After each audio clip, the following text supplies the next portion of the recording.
પાલનપુરની ખાનગી કોલેજમાં મહિલા સંમેલનમાં અપાયેલી વિવાદિત સ્પીચનો મામલો ગરમાયો। પાલનપુરની ખાનગી કોલેજમાં મહિલા સંમેલનમાં અપાયેલી વિવાદિત સ્પીચને લઈ ઘેરા પ્રત્યાઘાત પડ્યા છે। આ મામલે ધારાસભ્ય જિગ્નેશ મેવાણી સહિત કોંગ્રેસના માઇનોરિટી સેલ દ્વારા કલેક્ટરને આવેદનપત્ર અપાયું હતું। શિક્ષિકાએ વિધર્મી વિષય પર વિવાદિત સ્પીચ આપી મુસ્લિમ સમાજની લાગણી દુભાવી હોવાના આક્ષેપ ઉઠવા પામ્યા છે।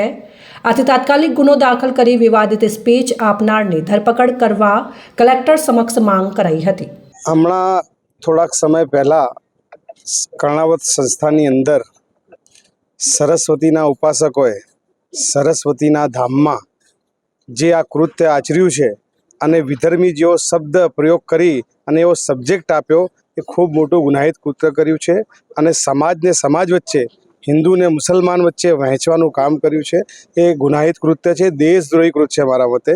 અને માન્ય કલેક્ટર સાહેબને આજે વડગામના ધારાસભ્ય જિગ્નેશભાઈ મેવાણી સાહેબ અને અમારા સાથી સભ્યો જોડે મળીને આવેદનપત્ર આજે અમે આપ્યું છે અને એમના જોડે માંગણી કરી છે કે આ સાંજ સુધી સરકાર પોતે ફરિયાદી બને અને આની અંદર લોકોને બંધારણમાં વિશ્વાસ બેસે એ પ્રમાણેની અમે માંગણી મૂકી છે અને કલેક્ટર સાહેબે અમને આજે આશ્વાસન આપ્યું છે કે હમણાં સાંજ સુધી હું આની અંદર કંઈક તપાસ કરાવું છું, એસપી સાહેબને વાત કરું છું અને અત્યારે અમે માન્ય ધારાસભ્ય સાથે અમે જઈ રહ્યા છીએ એસપી સાહેબને મળવા માટે। બહુ દુઃખ સાથે કહેવું પડે છે કે થોડાક દિવસ પૂર્વે પાલનપુર શહેરની એક કોલેજમાં કથિત રીતે વિધર્મીઓ સાથે વ્યવહાર આવા વિષય ઉપર એક સુઆયોજિત ષડયંત્રના ભાગ રૂપે વક્તવ્યો ગોઠવી તમે મીડિયાના મિત્રો સમક્ષ પણ ન કહી શકો એટલા ગંદા શબ્દો મુસ્લિમ સમાજની વિરુદ્ધમાં વિધર્મી કહીને વાપર્યા છે।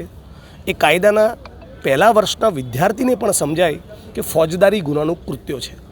10 દિવસથી આ વિડીયો સર્ક્યુલેશનમાં જે છતાં આજે કલેક્ટરશ્રી બનાસકાંઠાને આવેદનપત્ર અમે આપીને માગણી કરી છે કે અમારામાંથી કોઈ શા માટે ફરિયાદી બને।